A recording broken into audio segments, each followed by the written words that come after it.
today, an important hour. Have a seat. Thank you so much for joining us. So before we start, I recently had an opportunity to speak at the Doula Expo in New York by Mama Glow.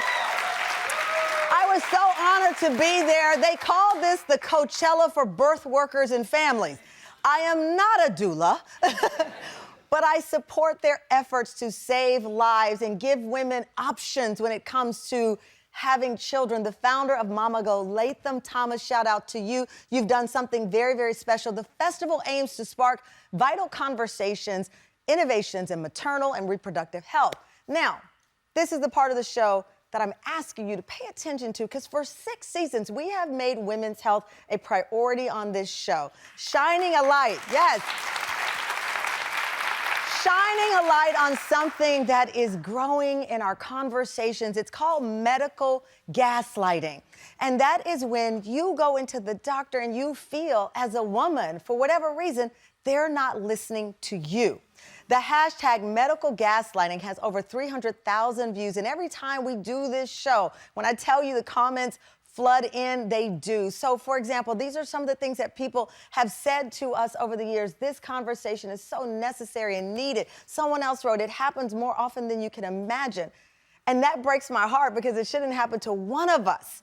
Today's guests are women who say they felt gaslit by doctors because they were judged by how they look, their weight, their age, their race, and it may have kept them from getting critical care they needed. Our first guest says she was in excruciating pain days after giving birth. She went to doctors for help, but says at least one doctor dismissed her concerns for weight.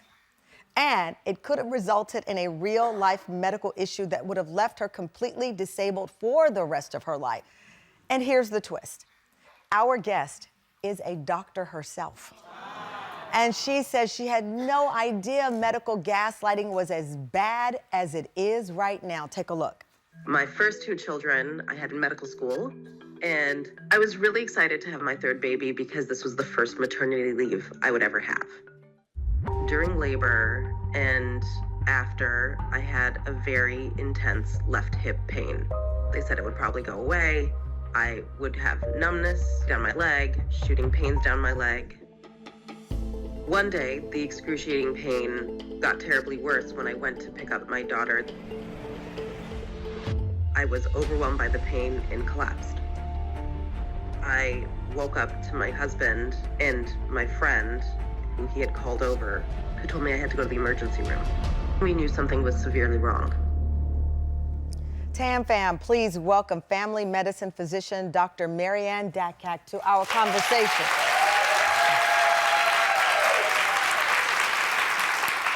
I should point out right now, your weight is less than it was at that time. Yes. You have since gone through a procedure. Yes, I've lost about 70 pounds.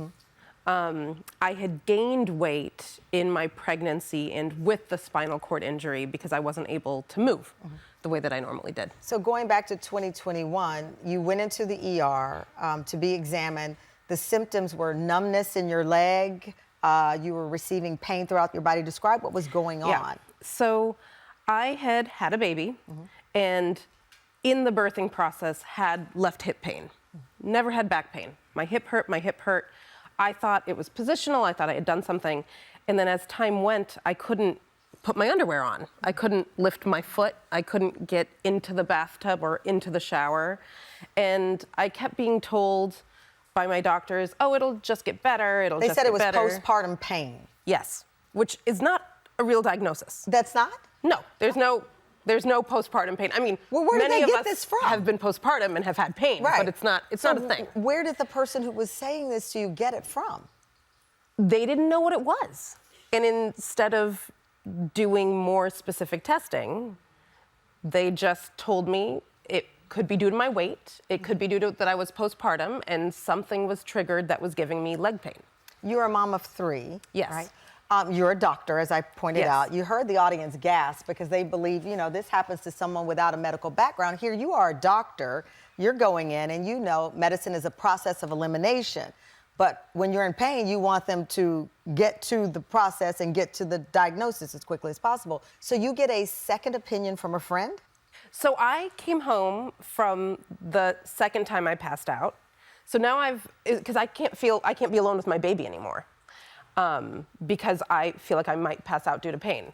And I didn't have functioning epidurals with any of my 3 deliveries. So I've given birth unmedicated 3 God times. bless you. Yeah. And so for me to pass out from pain, Right, you have a high pain is threshold. legitimate, yes. Wow. And so I came home defeated. Like it literally, I remember stepping outside of the emergency room and feeling so alone. You know, best case scenario, they weren't listening to me. Worst case scenario, they're listening and they just don't believe me. And that's because at least at some point weight kept coming up. Yes. Was I 270 pounds? Yes. That's just a number. Yeah. What bothers me is that number comes with judgment. But in this case, the weight was not the factor, but it was the barrier Yes. in the doctor seeing and hearing you. So you end up going to a second opinion, and your diagnosis was you had a herniated disc. Yes. This is what a herniated disc looks like, and it's a graphic illustration to show everyone, and you actually gave us permission to show your x-ray of your herniated disc. It cut off the nerve root in your spine. And if this had been ignored longer, what could have happened to you? So one of the doctors of the many who didn't physically examine me told me, they said, if this had been a typical patient, you would have never used your left leg again. We reached out to the hospitals for a statement and have not heard back. That said, you are a physician. You have 2 perspectives. As a frustrated patient who was told their weight was a factor, and as a physician.